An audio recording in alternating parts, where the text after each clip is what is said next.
Hello, नमस्कार and very warm welcome to your very own channel crack now. ये है जीवन आसान बना देने वाली करंट अफेयर क्लासेस। रोज सुबह 7 बजे हम मिलते हैं इसी प्लेटफॉर्म, अपने प्लेटफॉर्म क्रैक नाउ पर। और ये क्लासेस आपके स्टेट पीसीएस, यूपीएससी और किसी भी कॉम्पिटिटिव एग्जाम्स के लिए बिल्कुल मददगार हेल्पफुल क्लासेस रहेंगी। एमसीक्यू फॉर्मेटेड क्लासेस रोज सुबह 7 बजे, संडे को ऑफ रहेगा और जल्द ही इसकी लाइव क्लासेस भी शुरू की जाएंगी। जी, होली की तैयारी सब लोग की कैसी चल रही है? सब बहुत जोश में होंगे, रंगों का त्योहार आ रहा है, मिठाइयाँ भी भरपूर बनेंगी, सब गुलाल पिचकारियाँ खरीदने में बिल्कुल धुत होंगे। पर पढ़ाई भी हमारी नहीं रुकनी चाहिए। पढ़ाई पे जाने से पहले एक शेर जरूर हो जाना चाहिए। देखिए, मैं शेर बोलने में उतनी अच्छी तो नहीं हूँ, पर एक कोशिश मैं जरूर कर सकती हूँ। होली के ऊपर एक छोटी सी लाइन जो मैं आप लोगों के साथ शेयर करना चाहती हूँ। कहते हैं, बदरी छाई है फागुन की, बदरी छाई है फागुन की, फिर हुड़दंग मचाएंगे। क्या करेंगे? फिर हुड़दंग मचाएंगे। एक प्यार में सबको रंग कर, एक प्यार में सबको रंग कर, फिर एकता के रंग उड़ाएंगे, फिर एकता के रंग उड़ाएंगे, मिलकर होली मनाएंगे। जी बिल्कुल, एकदम मिलकर एकजुट होकर हम सब प्यार का ये त्योहार होली कुछ ही दिन में मनाएंगे। बहुत ही खुशनुमा माहौल होगा, बहुत ही रंगीन माहौल होगा। अब इसी रंगीन माहौल को कंटिन्यू करते हुए आज की क्लास की तरफ बढ़ते हैं। कल YouTube पे एक क्वेश्चन पोस्ट किया था हम लोगों ने कि आईपीएल में 2025 में खेलने वाला, ऑक्शन में सिलेक्ट होने वाला सबसे यंगेस्ट प्लेयर कौन है, आपको उनका नाम बताना था। ठीक है, 4 आपको ऑप्शंस दिए गए थे। अर्जुन तेंदुलकर, सचिन रविंद्र और वैभव सूर्यवंशी। वैभव सूर्यवंशी, इन तीनों में से आपको, चौथा भी ऑप्शन था पर सबसे ज्यादा जो वोट्स आए वो इन्हीं तीनों ऑप्शंस पे आए। जिन लोगों ने वैभव सूर्यवंशी को चूज किया वो बिल्कुल सही है। Vaibhav Suryavanshi is the youngest player, youngest player to be auctioned in IPL 2025। Mega auction जो हुआ था उसमें ये सिलेक्ट होने वाले, ऑक्शन में खरीदे जाने वाले ये सबसे यंगेस्ट प्लेयर हैं जो आईपीएल 2025 में खेलेंगे। और आपको ये भी बताना था कि किस टीम से खेलेंगे। तो ये राजस्थान रॉयल्स, संजू सैमसन जिसके कैप्टन है, उस टीम से ये खेलेंगे, राजस्थान रॉयल्स से। ठीक है जी, ये थी हमारे बेसिक इंफॉर्मेशन। अब वैभव सूर्यवंशी के बारे में कुछ इंपॉर्टेंट पॉइंट्स देख लेते हैं जो एग्जाम पॉइंट ऑफ व्यू से इंपॉर्टेंट है, आपके करंट अफेयर सेक्शन में पूछे जा सकते हैं। ठीक है, आइए नजर डालते हैं। वैभव सूर्यवंशी 27 मार्च 2011 में इनका जन्म हुआ। कहाँ? ताजपुर में, बिहार में, ताजपुर गांव बिहार में इनका जन्म हुआ 2011 में। तो इनकी उम्र अभी कितनी होगी? 13 साल की उम्र है इनकी। 13 ईयर्स के हैं ये। और ये 13 साल की उम्र में खेलने वाले यंगेस्ट, जैसे कि मैंने बताया आईपीएल में खेलेंगे जो यंगेस्ट प्लेयर। ठीक है, राजस्थान रॉयल्स की तरफ से ये खेलेंगे। इनके फादर का नाम है संजीव, ये एक फार्मर रहे हैं। इन्होंने अपना लैंड फार्म बेच दिया वैभव के क्रिकेट को सपोर्ट करने के लिए। ये उतना इंपॉर्टेंट पॉइंट नहीं है। पहला इंपॉर्टेंट पॉइंट ये रहा हमारा। क्रिकेट इन्होंने कब शुरू किया? क्रिकेट 4 साल की उम्र में इन्होंने खेलना शुरू किया और बैकयार्ड में, यानी कि अपने घर के पीछे वाले हिस्से में इनकी ट्रेनिंग हुई थी। फिर उन्होंने समस्तीपुर क्रिकेट एकेडमी 9 साल की उम्र में ज्वाइन कर ली। ये बीपीएससी के लिए बहुत इंपॉर्टेंट पॉइंट है। एक तो ये बिहार से बॉर्न है, ठीक है, और समस्तीपुर क्रिकेट एकेडमी इन्होंने ज्वाइन की थी। ये बीपीएससी में पूछा जाने वाला क्वेश्चन बन सकता है करंट अफेयर में से। ठीक है, चलिए आगे बढ़ते हैं। इनका अर्ली क्रिकेट करियर हम देखेंगे। विजय मर्चेंट ट्रॉफी अंडर 16 इन्होंने खेली थी, वहां ये स्टैंड बाय रह गए क्योंकि जो इनकी एज थी उसके कारण ये हुआ। फिर इनको कोच किसने किया, इनके कोच कौन है, एक पुराने रणजी प्लेयर है, पहले के रणजी प्लेयर रह चुके हैं मनीष ओझा जी, उन्होंने इनको वैभव सूर्यवंशी को कोच किया है। ठीक है, विन डोमेस्टिक और अंडर 19 करियर भी इनका देख लेते हैं। क्वाड्रेंगुलर सीरीज इन्होंने खेली है इंडिया बांग्लादेश के अगेंस्ट, इंडिया से खेली है, इंग्लैंड बांग्लादेश के अगेंस्ट, इंडिया बी टीम थी, इंडिया ए के अगेंस्ट भी इन्होंने खेला है। रणजी ट्रॉफी 2023-24 का सीजन, 12 साल की उम्र में इन्होंने डेब्यू किया था और बिहार से खेले हैं मुंबई के अगेंस्ट। फिर से किसके लिए इंपॉर्टेंट है, बीपीएससी के लिए इंपॉर्टेंट पॉइंट हमें यहां मिल गया, बिहार से खेले हैं मुंबई के अगेंस्ट, 104 स्कोर किया था इन्होंने, फास्टेस्ट यूथ है सेंचुरी बनाने में, 58 बॉल्स में इन्होंने सेंचुरी बनाई थी, ये इंपॉर्टेंट पॉइंट हम याद रखेंगे। अंडर 19 एशिया कप भी खेला है, दुबई में खेला था, सेकंड हाईएस्ट स्कोरर रहे थे। ठीक है, और भी हमारे पास कुछ वैभव सूर्यवंशी को लेके कुछ पॉइंट्स हैं जो आपके साथ पीडीएफ ये है जो शेयर कर दिया जाएगा।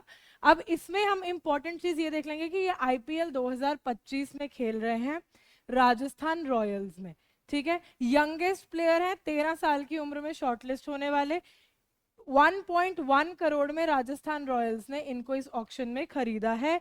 17 रन इन्होंने एक ओवर में, जब ट्रायल चल रहा था 17 रन इन्होंने एक ओवर में मारे थे और 8 छक्के 4 चौके ट्रायल्स में, वैभव सूर्यवंशी। ये थी बेसिक इंफॉर्मेशन जो एग्जाम पॉइंट ऑफ व्यू से इंपॉर्टेंट थी। ये भी कुछ पॉइंट्स है जो हम याद रख सकते हैं, पीडीएफ आप लोगों को दे दिया जाएगा, आप इन पॉइंट्स को गो थ्रू कर लीजिए, कोई भी डाउट रहेगा कमेंट सेक्शन क्रैक नाउ का हमेशा ओपन है।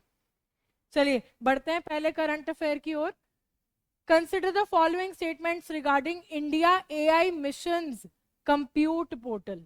इंडिया एआई मिशन के कंप्यूट पोर्टल के बारे में आपको कुछ कथन दिए गए हैं, उन पर आपको विचार करना है, बताना है कि कौन सा सही है। ठीक है जी, कौन सा करेक्ट है, इसके बारे में हम देखेंगे।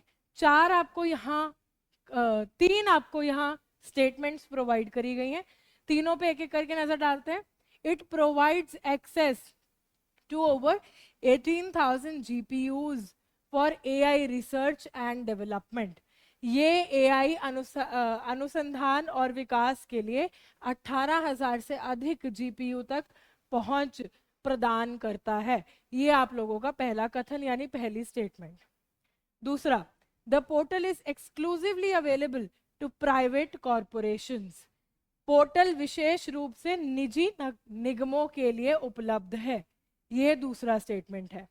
अब तीसरा क्या है, it offers cloud storage and AI services for various stakeholders including students and startups. यानी कि ये छात्रों और स्टार्टअप सहित विभिन्न हितधारकों के लिए क्लाउड स्टोरेज और एआई सेवाएं प्रदान करता है। ये आपका तीसरा स्टेटमेंट। आपको बताना है कि कौन सा करेक्ट है, कौन सा सही है। जैसे कि मैंने बोला, पहला और दूसरा, पहला और तीसरा, दूसरा और तीसरा, या 1 2 3 तीनों ही। इधर भी हिंदी में हमारे पास सेम ऑप्शंस। आंसर आप कमेंट सेक्शन में कीजिए, तब तक हम अगली स्लाइड पे बढ़ के इसका आंसर, पहला और तीसरा, फर्स्ट एंड थर्ड, ये करेक्ट है। ठीक है जी। फर्स्ट में वो क्या कह रहा है कि कंप्यूट पोर्टल जो है ये 18,000 से ज्यादा जीपीयूज को एक्सेस प्रोवाइड करता है। किस लिए प्रोवाइड करता है ये भी हम देख लेंगे, ताकि एआई के रिसोर्सेज जो हैं वो रिसर्च और डेवलपमेंट के लिए एक्सेसिबल हो जाए। ठीक है, ये बात बिल्कुल सही है।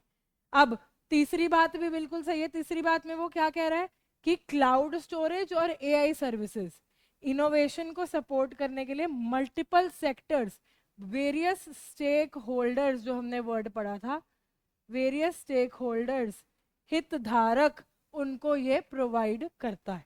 दूसरी स्टेटमेंट गलत है, क्योंकि ये पोर्टल सिर्फ प्राइवेट कॉरपोरेशंस के लिए नहीं है, बल्कि स्टूडेंट्स को, स्टार्टअप्स को, रिसर्चर्स को और गवर्नमेंट बॉडीज को, सबको ये प्रोवाइड किया गया है, सबके लिए इसकी सेवाएं हैं। सबको ये सेवाएं प्रदान करता है। ठीक है, हिंदी में भी देख लेते हैं। इंडिया आई मिशन के तहत कंप्यूट पोर्टल 18,000 से अधिक जीपीयू तक पहुंच प्रदान करता है, जिससे अनुसंधान और विकास के लिए एआई संसाधन अधिक सुलभ हो जाते हैं। ठीक है, ये सही थी। तीसरा कथन भी सही था, ये क्लाउड स्टोरेज और एआई सेवाएं प्रदान करता है जो कई क्षेत्रों में नवाचार का समर्थन करता है। अब दूसरी स्टेटमेंट गलत थी, वो ये थी कि ये सिर्फ निजी निगमों के लिए नहीं है, छात्रों, स्टार्टअप, शोधकर्ताओं और सरकारी न्यायिकों के लिए भी ये उपलब्ध है। सरकारी निकायों के लिए भी ये उपलब्ध है। ठीक है, अब इसके बारे में कुछ important points exam point of view से, नॉलेज बूस्टर क्रैकनाउ का ये देख लेते हैं। किसने लॉन्च किया है, ये बहुत इंपॉर्टेंट पॉइंट है, ये हम स्टार मार्क कर लेंगे। इस पे भी आपको क्वेश्चन पूछा जा सकता है 4 मिनिस्ट्री के ऑप्शन देके। तो ये ministry of electronics and IT, MeitY जिसको हम बोलते हैं, उसके द्वारा लॉन्च किया गया है, ministry of electronics and information technology. इसके की कंपोनेंट्स क्या है, एक कंप्यूट पोर्टल मिलता है जिसमें वही 18,000 से ज्यादा जीपीयूज, क्लाउड स्टोरेज और एआई सर्विसेज मिलती हैं। स्टूडेंट्स, स्टार्टअप्स, रिसर्चर्स और गवर्नमेंट बॉडीज सब के लिए ये सर्विसेज प्रोवाइड करता है। इसमें एक एआई कोशा प्लेटफॉर्म भी है, डाटा सेट प्लेटफॉर्म है एआई इनोवेशन को सपोर्ट करने के लिए, high quality non personal data set offer करता है। ठीक है, रिसोर्सेज और टूल्स देता है और इंडिया स्पेसिफिक एआई मॉडल को प्रमोट करने में हेल्प करता है। ये थे इसके 2 की कंपोनेंट्स। ऑब्जेक्टिव्स हैं, एआई इंफ्रास्ट्रक्चर को बढ़ावा देता है, कंप्यूटेशनल पावर इंडिया में लेके आने के लिए काम कर रहा है, एआई रिसर्च और डेवलपमेंट को सपोर्ट करता है, स्टार्टअप्स और रिसर्चर्स को एआई सॉल्यूशंस बिल्ड करने में हेल्प करता है। आजकल सब कुछ आर्टिफिशियल इंटेलिजेंस के अराउंड हो गया है, तो उसके तहत सॉल्यूशंस लाने के लिए ये पोर्टल जो है डेवलप किया गया है, ताकि स्टार्टअप्स और रिसर्चर्स जो है एआई की मदद लेके हर चीज का सॉल्यूशन बिल्ड कर पाए। इंडिया सेंट्रिक एआई मॉडल्स को फॉस्टर करता है। अब इंडिया के एआई इकोसिस्टम को बूस्ट करता है, बहुत सिंपल पॉइंट्स है, इनोवेशन एंड एंटरप्रेन्योरशिप लेके आता है, डेटा ड्रिवन डिसीजन मेकिंग ये उसको भी एनकरेज करता है। ठीक है, फॉरेन एआईज जो आजकल हम यूज कर रहे हैं उनके ऊपर ये हमारी डिपेंडेंसी को रिड्यूस करता है, यानी कि हम उनके ऊपर ही डिपेंडेंट ना रहे सिर्फ, ये उस बात को इंश्योर करता है, मेक श्योर करता है। ठीक है, यही बात हिंदी में यहाँ किसने की है, इलेक्ट्रॉनिक्स और सूचना प्रौद्योगिकी मंत्रालय मेईटी ने ये लॉन्च किया है। सेम पॉइंट्स यहाँ आपकी कन्वीनियंस के लिए हिंदी में भी दिए हैं। भारत में एआई अवसंरचना और कंप्यूटेशनल शक्ति को बढ़ाना है, एआई अनुसंधान और विकास का समर्थन करना, स्टार्टअप और शोधकर्ताओं को एआई समाधान बनाने में सक्षम बनाना और भारत केंद्रित एआई मॉडल को बढ़ावा देना। कोई आपसे इसके ऑब्जेक्टिव्स पूछ लेगा, अब आपको ये रट जाएंगे, याद हो जाएंगे बिल्कुल। आगे बढ़ते हैं, अगला क्वेश्चन, अगला करंट अफेयर आज की क्लास का। द टर्म डाउटफुल वोटर और D voter has been primarily used in which north eastern state. Keyword मिला, कीवर्ड क्या है, डाउटफुल वोटर और नॉर्थ ईस्टर्न स्टेट।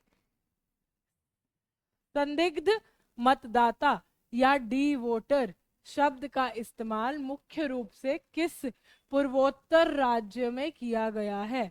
ये 2 कीवर्ड हमें हिंदी में भी मिले और इंग्लिश में भी मिले। इन्हीं कीवर्ड्स के अराउंड हमारा क्वेश्चन है कि डी वोटर का शब्द का इस्तेमाल नॉर्थ ईस्ट की किस स्टेट में मुख्य तौर पे किया गया है। 4 ऑप्शंस हमारे पास, असम, मणिपुर, नागालैंड, त्रिपुरा। इधर भी असम, मणिपुर, नागालैंड, त्रिपुरा। इन चारों में से आपको बताना है कि कौन सी वो नॉर्थ ईस्टर्न स्टेट है, यानी कौन सा पूर्वोत्तर राज्य है जिसमें ये मुख्य तौर से शब्द का इस्तेमाल किया गया है। आंसर देखते हैं, बहुत इंपॉर्टेंट करंट अफेयर है ये। ठीक है, आंसर है इसका ए, यानी कि असम,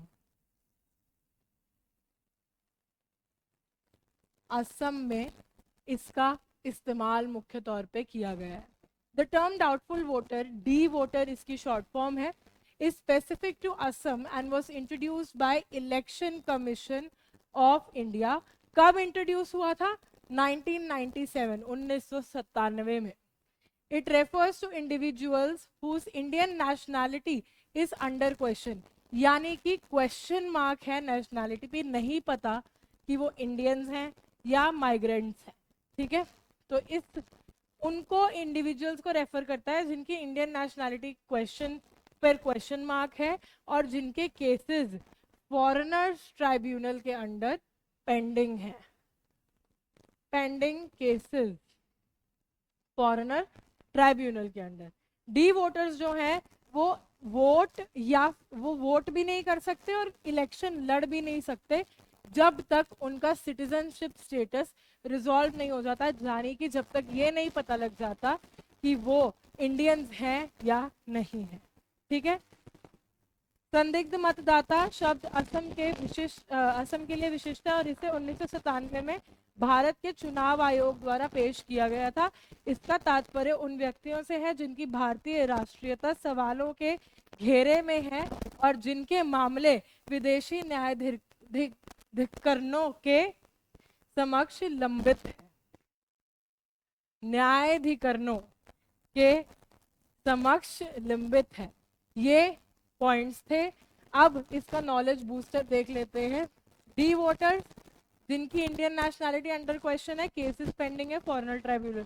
कहाँ स्पेसिफिक है इसका कॉन्सेप्ट? असम में, जहाँ पे माइग्रेशन और सिटीजनशिप दो बहुत इंपॉर्टेंट पॉलिटिकल इश्यूज हैं, चर्चित इश्यूज हैं, बहुत चर्चा में रहते हैं ये। ठीक है, किसने इंट्रोड्यूस किया था? इलेक्शन कमीशन ने किया था। कब किया था? 1997 में, यानी कि 1997 में। ठीक है, डी वोटर का स्टेटस जो है वो ना ही सिटीजनशिप एक्ट में डिफाइंड है। सिटीजनशिप एक्ट कौन सा? 1955 वाला। और सिटीजनशिप रूल्स 2003 में भी डी वोटर का स्टेटस डिफाइंड नहीं है। ठीक है, डी वोटर के केसेस पे जो डिसीजन है वो एक स्पेसिफिक टाइम फ्रेम, यानी कुछ पर्टिकुलर टाइम फ्रेम होता है जिसके अंदर उसका डिसीजन लेना पड़ता है। ठीक है, अगर वो फॉरेन नेशनल होता है तो पर्सन को डिटेंशन भी फेस करनी पड़ सकती है। चलो, वोट नहीं कर सकते, लड़ नहीं सकते जब तक उनका सिटीजनशिप स्टेटस वेरीफाई नहीं हो जाता। वेरीफाई आजकल ये जो हमारा ब्लू टिक लगता है, जब तक उनके स्टेटस पे ब्लू टिक नहीं लग जाता तब तक वो ना वोट कर सकते हैं ना इलेक्शन लड़ सकते हैं। ठीक है, असम की ऑपोजिशन ने इसके ऊपर कंसर्न्स उठाए हैं। डी वोटर्स जो भी प्रॉब्लम्स फेस कर रहे हैं उनके ऊपर कंसर्न्स उठाए हैं।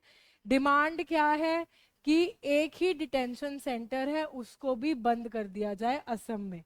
ठीक है, माइग्रेशन और आइडेंटिटी पॉलिटिक्स से इसको लिंक किया गया है असम में। चलिए आगे देखते हैं। इससे हमारी इलेक्टोरल पार्टिसिपेशन भी अफेक्ट होती है और सिटीजनशिप राइट्स पे भी अफेक्ट आता है।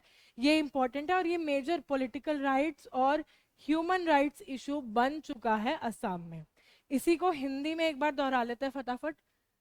डी वोटर ऐसे व्यक्ति जिनकी भारतीय राष्ट्रीयता संदिग्ध है और जिनके मामले विदेशी न्यायाधिकरणों के समक्ष लंबित है। ठीक है, अवधारणा असम के लिए विशिष्ट है जहां प्रवासन और नागरिकता प्रमुख राजनीतिक मुद्दे हैं। ठीक है, ये इंपॉर्टेंट पॉइंट्स चुनाव आयोग ने 1997 में प्रस्तुत किया था इस वर्ड को। नागरिकता अधिनियम 1955 और नागरिकता नियम 2003 में डी वोटर की स्थिति को परिभाषित नहीं किया गया है। इट इज नॉट डिफाइंड, ये इंपॉर्टेंट पॉइंट है, डिफाइंड स्टेटस नहीं है। ठीक है, डी वोटर मामलों में निर्णय एक विशिष्ट समय सीमा के भीतर किया जाना चाहिए। यदि कोई विदेशी नागरिक पाया जाता है तो उस व्यक्ति को निवासन और हिरासत का सामना करना पड़ सकता है। चुनाव में वोट नहीं दे सकते, नागरिकता की स्थिति सत्यापित होने तक चुनाव नहीं लड़ सकते। विपक्ष ने डी वोटर की दुर्दशा पर चिंता जताई है। राज्य के एकमात्र डिटेंशन सेंटर को बंद करने की मांग है असम में और प्रवास और पहचान की राजनीति से जुड़ा मुद्दा ये बन चुका है, ठीक है, आइडेंटिटी एंड माइग्रेशन। चलिए आगे बढ़ते हैं, अगला क्वेश्चन देखते हैं। The Biligiri Rangaswamy temple, BRT, important short form पता होनी चाहिए आपको। Biligiri Rangaswamy temple tiger reserve acts as a bridge between which two major biodiversity hotspots in India। ये याद रखना है कि BRT टाइगर रिजर्व की यहाँ बात हो रही है और वो एज अ ब्रिज किन दो बायोडाइवर्सिटी स्पॉट्स को ज्वाइन करने में हेल्प कर रहा है, ठीक है। चलिए, बिलगिरी रंगस्वामी मंदिर BRT टाइगर रिजर्व भारत में किन दो प्रमुख जैव विविधता बायोडाइवर्सिटी हॉटस्पॉट के बीच एक पुल के रूप में कार्य करता है। चार ऑप्शंस आपको दी गई है, western Ghats and eastern Ghats, यानी पश्चिमी घाट और पूर्वी घाट, वेस्टर्न घाट्स एंड हिमालयस, पश्चिमी घाट और Himalaya, eastern Ghats and Aravalli hills, पूर्वी घाट और अरावली पहाड़ियां, Nilgiri hills and Satpura range, Nilgiri पहाड़ियां और सतपुड़ा रेंज। ये चार ऑप्शंस है, इनमें से आपको बताना है कि किन दो टू मेजर बायोडाइवर्सिटी हॉटस्पॉट्स को ये लिंक करता है। वेस्टर्न घाट्स और ईस्टर्न घाट्स यानी पश्चिमी घाट और पूर्वी घाट को ये आपस में एक ब्रिज बनके जोड़ता है, ठीक है जी। एक्सप्लेनेशन क्या रहेगी इसकी, हम आंसर की एक्सप्लेनेशन भी देख लेते हैं। BRT टाइगर रिजर्व कहाँ लोकेटेड है, हमारा आ गया स्टार पॉइंट, इससे क्वेश्चन बन सकते हैं, ठीक है जी। कहाँ लोकेटेड है ये, चमारा राजनगर डिस्ट्रिक्ट में है। कहाँ पड़ता है ये, कर्नाटका में। इकोलॉजिकल कॉरिडोर है between western and eastern Ghats. Unique geographical position, ये बहुत ही यूनिक ज्योग्राफिकल पोजीशन पे लोकेटेड है जिससे बायोडाइवर्सिटी एनहांस होती है और स्पीशीज यानी कई प्रकार के एनिमल्स, बर्ड्स, ये सब दो मेजर इकोसिस्टम्स यानी वेस्टर्न घाट और ईस्टर्न घाट के बीच माइग्रेट कर सकते हैं, ठीक है। कर्नाटक के चामराजनगर जिले में स्थित BRT टाइगर रिजर्व पश्चिमी और पूर्वी घाटों के बीच एक पारिस्थितिक गलियारा बनाता है।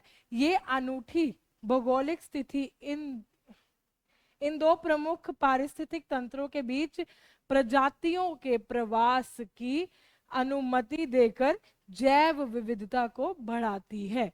ये थी इसकी एक्सप्लेनेशन कि ये इसकी unique geographical position biodiversity species की माइग्रेशन के लिए हेल्प करता है, ठीक है जी।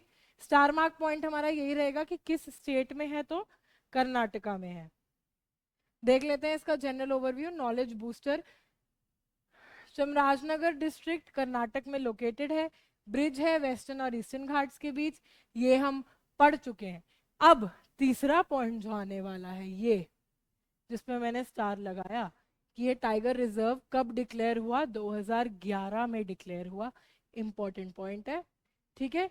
574.82 स्क्वायर किलोमीटर्स का एरिया ये कवर करता है, नॉट इंपॉर्टेंट, बहुत जरूरी नहीं है।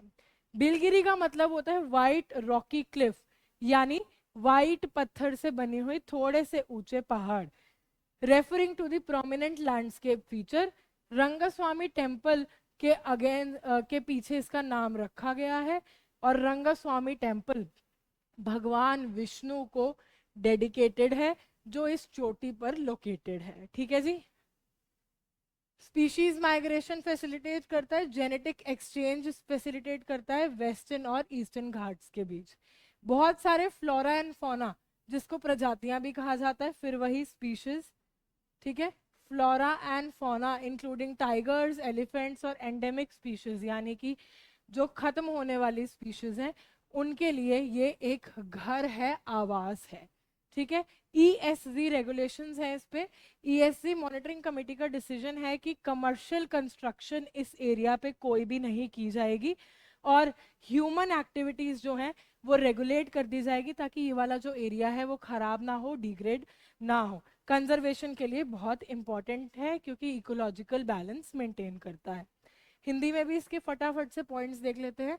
कर्नाटक के चामराजनगर जिले में स्थित है, पश्चिमी और पूर्वी घाटों के बीच एक पुल के रूप में कार्य करता है जो जैव विविधता को बढ़ावा देते हैं।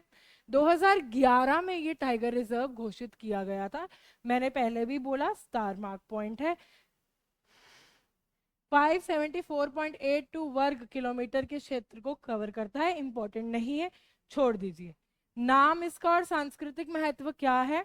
बिलगिरी का अर्थ होता है सफेद चट्टानी चट्टान, यानी कि व्हाइट रॉक क्लिफ, जो प्रमुख परिदृश्य विशेषता को संदर्भित करता है। चट्टान पर स्थित भगवान विष्णु को समर्पित रंगस्वामी मंदिर के नाम पर इसका नाम रखा गया। किसका नाम किसके अगेंस्ट? टाइगर रिजर्व का नाम इस मंदिर के अगेंस्ट रखा गया। ठीक है जी। पश्चिमी और पूर्वी घाटों के बीच प्रजातियों के प्रवास और आनुवंशिक आदान प्रदान की सुविधा प्रदान करता है। बाघों, हाथियों और स्थानिक प्रजातियों सहित विविध वनस्पतियों और जीवों का ये आवास है। ये इंपॉर्टेंट पॉइंट्स थे, बाकी आपके साथ पीडीएफ शेयर कर दिया जाएगा, आप लोग एक बार पढ़ के कुछ भी डाउट्स हो तो पूछ सकते हैं। अगला question, Panchganga river recently in the news for pollution concerns. कौन सी रिवर है? पंचगंगा। किस लिए आई है न्यूज में? पॉल्यूशन कंसर्न्स के रिलेटेड आई है। कहाँ, किस रिवर की ट्रिब्यूटरी है, हमें ये बताना है। यानी ये वाली रिवर किस बड़ी रिवर की ट्रिब्यूटरी है, हमें इस बारे में बात करनी है। ठीक है, चलिए बात करते हैं। हिंदी में क्वेश्चन भी देख लेते हैं। हाल ही में प्रदूषण संबंधी चिंताओं के कारण चर्चा में रही पंचगंगा नदी किस नदी की प्रमुख सहायक नदी है?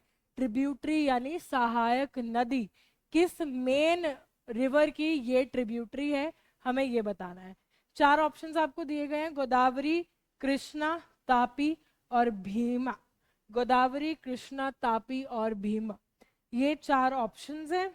आंसर इसका बहुत ही सिंपल, कृष्णा रिवर की ये ट्रिब्यूटरी है, ये हमें याद रखना है। किस रिवर की है ये? Krishna.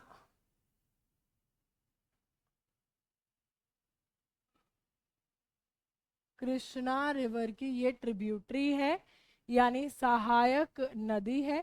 Panchganga river is a major tributary of the Krishna river. Star इसको लगा लेंगे, इंपॉर्टेंट पॉइंट है। इट फ्लोज थ्रू, कहां से निकलती है ये? महाराष्ट्र। 80 किलोमीटर बहती है कृष्णा नदी से मिलने से, कृष्णा नदी में मिलने से पहले। ठीक है, पंचगंगा नदी कृष्णा नदी की एक प्रमुख सहायक नदी है, यानी कि ट्रिब्यूटरी है। ये कृष्णा नदी में मिलने से पहले लगभग 80 किलोमीटर की दूरी तय करते हुए महाराष्ट्र से होकर बहती है। एक पॉइंट आपका बनेगा कि किसकी ट्रिब्यूटरी है, दूसरा पॉइंट आपका बनेगा कि किस स्टेट से ये पास करती है, किस स्टेट से ये फ्लो करती है।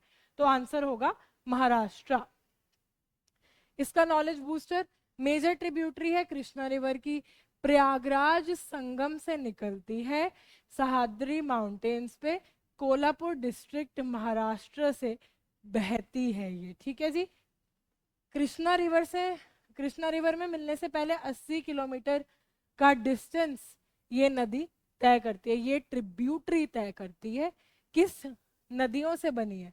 5 रिव्यूलेट्स यानी 5 छोटी नदियों से ये बनी हुई नदी है। कसारी, कुंभी, तुलसी, भोगावती और सरस्वती, ये 5 इंपॉर्टेंट नाम है। ठीक है जी। सेक्रेड है, महाराष्ट्र में बहुत सेक्रेड मानी जाती है। बहुत सारे ऐसे टेम्पल्स हैं, बहुत सारे मंदिर हैं जो इसके बैंक्स पे लोकेटेड है, इसके आसपास लोकेटेड है। इसमें रिलीजियस, इसको एक रिलीजियस इंपॉर्टेंस की साइट बनाते हैं, यानी एक धार्मिक स्थान की तरह इसको मानते हैं लोग वहां पे। पॉल्यूशन कंसर्न्स क्या है? महाराष्ट्र गवर्नमेंट ने एक पैनल अपॉइंट किया था इसका पॉल्यूशन चेक करने के लिए, और वहां से पता चला कि इसका पॉल्यूशन बढ़ रहा है, यानी कि राइजिंग पॉल्यूशन लेवल्स है इसमें। क्या कॉज है इसका? Sewage discharge. कोल्हापुर से बहुत ज्यादा सीवेज का डिस्चार्ज इसी नदी में हो रहा है, इसी वजह से ये नदी पॉल्यूटेड है।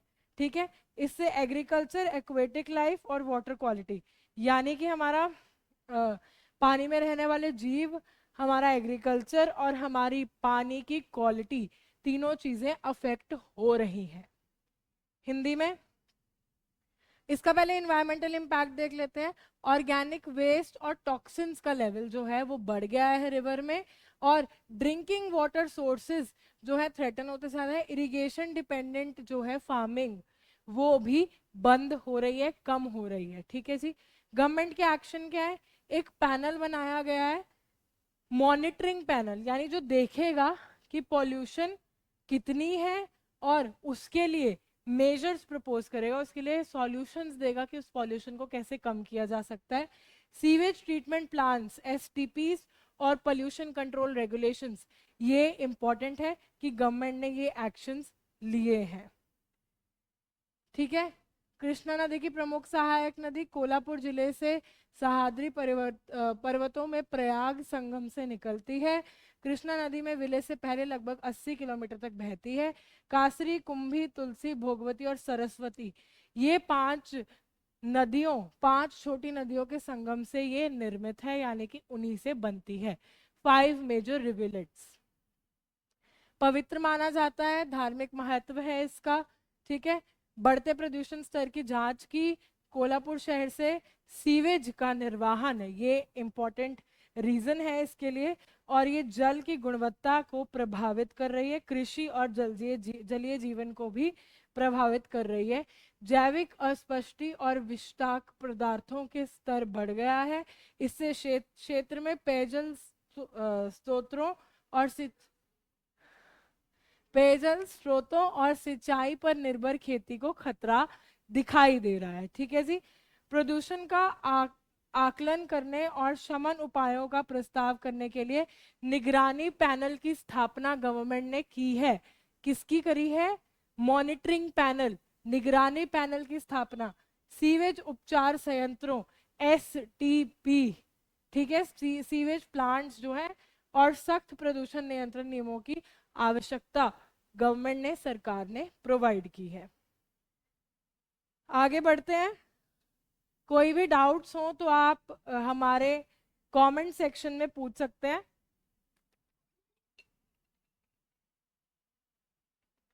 पीडीएफ आपको टेलीग्राम के थ्रू मिल जाएंगे। Pashu Aushadhi initiative is a part of which government programme?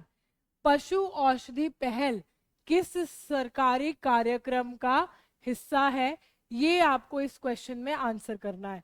बहुत आसान क्वेश्चन है और बहुत इंपॉर्टेंट क्वेश्चन है, easy and very important from exam point of view. ठीक है। जो भी एग्रीकल्चरल स्टेट्स हैं उनके लिए खासकर ये इंपॉर्टेंट क्वेश्चन है, ध्यान में रखेंगे। National animal disease control program, यानी राष्ट्रीय पशु रोग नियंत्रण कार्यक्रम, उसका हिस्सा है। Livestock health and disease control program, पशुधन स्वास्थ्य और रोग नियंत्रण कार्यक्रम, राष्ट्रीय गोकुल मिशन, राष्ट्रीय गोकुल मिशन, प्रधानमंत्री मत्स्य संपदा योजना, प्रधानमंत्री मत्स्य संपदा योजना। ये 4 आपको ऑप्शन दिए गए हैं, बताना है कि कौन सा सही है, किसका पार्ट है ये इनिशिएटिव। चलिए देखते हैं, आप लोग बताइए। आंसर है इसका B, livestock health and disease control program, यानी पशुधन स्वास्थ्य और रोग नियंत्रण कार्यक्रम, ये उसका हिस्सा है। LHDCP।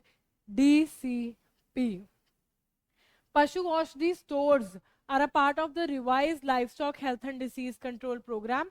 पशु औषधि के स्टोर्स हैं, इस पॉइंट पे गौर करेंगे कि इनके स्टोर्स हैं।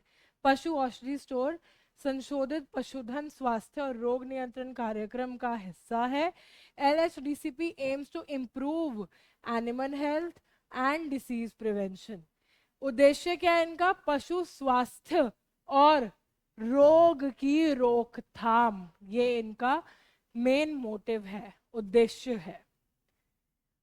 नॉलेज बूस्टर गवर्नमेंट इनिशिएटिव है ताकि अफोर्डेबल वेटनरी मेडिसिन इंडिया के अक्रॉस, पूरे इंडिया में अफोर्डेबल वेटनरी मेडिसिन पहुंच पाए, उसके लिए ये इंपॉर्टेंट है। किसका मॉडल फॉलो करती है? प्रधानमंत्री भारतीय जन औषधि केंद्र ये बनाए थे। इसके पीछे ये जो जेनरिक मेडिसिन जो है, जो औषधि केंद्र है वो प्रोवाइड करते हैं, इसी को फॉलो करते हुए जो ये इनिशिएटिव है ये भी शुरू किया गया था। किसका है? LHDCP, livestock health and disease control panel program का, डिसीज कंट्रोल प्रोग्राम का ये पार्ट है। अफोर्डेबल और high quality veterinary medicine farmers को, कृषियों को प्रदान करती है। इम्प्रूव लाइफ स्टॉक हेल्थ, पशुओं की हेल्थ और रोगों के रोकथाम पर ये काम करती है। एथनो वेटनरी मेडिसिन प्रोवाइड करती है। ट्रेडिशनल नॉलेज यानी पुरातन ज्ञान पर बेस्ड जो मेडिसिन है उसको प्रमोट करती है। कौन मैनेज करता है इसको? ये इंपॉर्टेंट है, इस पे हम स्टार लगा लेंगे। प्रधानमंत्री किसान समृद्धि केंद्र, प्रधानमंत्री किसान समृद्धि केंद्र, 3 बार बोल के रट लो इस पॉइंट को, इंपॉर्टेंट पॉइंट है। बजट एलोकेशन कितना है इसका? 75 करोड़, 75 करोड़। देखो इसके की फीचर्स, मेडिसिन मिलती हैं लाइफ स्टॉक हेल्थ और डिसीज कंट्रोल के लिए, यानी पशुओं की हेल्थ और उनके रोग रोकथाम के लिए। एथनो वेटनरी मेडिसिन मिलती हैं, ट्रेडिशनल प्रैक्टिसेस से डिराइव की गई है। फार्मर्स को एनिमल हस्बेंड्री में सपोर्ट करता है। ये इसके 3 की फीचर्स हैं। और सिग्निफिकेंस क्या, यानी क्यों इंपॉर्टेंट है? इंडिया के एनिमल हेल्थ केयर सेक्टर को स्ट्रॉन्ग बनाता है ये। लाइफ स्टॉक मोर्टालिटी यानी पशुओं की डेथ को कम करता है। प्रोडक्टिविटी लॉसेस को भी कम करने में मदद करता है। सस्टेनेबल रूरल इकोनॉमी और एग्रीकल्चर बेस्ड लाइवलीहुड्स को प्रमोट और सपोर्ट करता है। हिंदी में देख लेते हैं। भारत भर में सस्ती पशु चिकित्सा दवाइयां उपलब्ध कराने की सरकारी पहल है। प्रधानमंत्री भारतीय जन औषधि केंद्र के मॉडल पर अनुसरण करता है, जो कम लागत वाली जेनेरिक दवाइयां प्रदान करता है। कम लागत वाली जेनेरिक दवाइयां कौन प्रदान करता है ये याद रखना, ये जन औषधि केंद्र की बात हो रही है। ठीक है जी। पशुधन स्वास्थ्य और रोग नियंत्रण कार्यक्रम का हिस्सा है। किसानों के लिए सस्ती और उच्च गुणवत्ता वाली पशु चिकित्सा दवाइयां सुनिश्चित करता है। पशुधन स्वास्थ्य और रोग की रोकथाम में सुधार करता है। ये पारंपरिक ज्ञान के आधार पर नित्यागित पशु चिकित्सा दवाइयों को बढ़ावा देता है। इंपॉर्टेंट पॉइंट्स है। प्रधानमंत्री किसान समृद्धि केंद्र, 3 बार रट के इसको याद कर लो, ये इंपॉर्टेंट है। ठीक है, ये आपके लास्ट के पॉइंट्स कि इसका महत्व क्या है। पशु स्वास्थ्य सेवा क्षेत्रों को मजबूत बनाता है। पशुधन मृत्यु दर और उत्पादकता हानि को कम करता है। स्थायी ग्रामीण अर्थव्यवस्था और कृषि आधारित आजीविका का समर्थन करने में ये हेल्प करता है। ठीक है जी, ये हमारा आज का था लास्ट क्वेश्चन। अब एक होमवर्क आप लोगों के लिए, होमवर्क जिसका आंसर हम कल की क्लास में देखेंगे। Who has been appointed as the first woman secretary of the Department of Legal Affairs in March 2025? 4 star लगा लो इस पे, इतना इंपॉर्टेंट क्वेश्चन है ये, पूछा जाने वाला क्वेश्चन गवर्नमेंट एग्जाम में।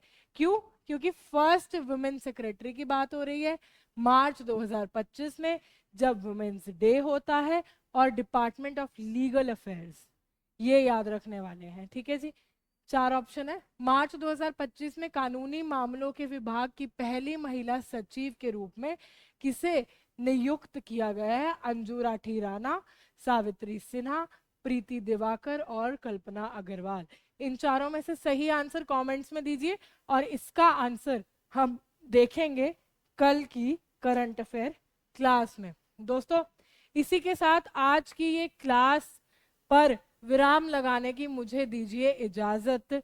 हंसते रहिए, मुस्कुराते रहिए, जुड़े रहिए क्रैक नाउ के साथ अपने ज्ञान को बढ़ाने के लिए, अपनी करंट अफेयर नॉलेज को बूस्ट करने के लिए। मिलते हैं अगली क्लास में सुबह 7 बजे। जय हिंद।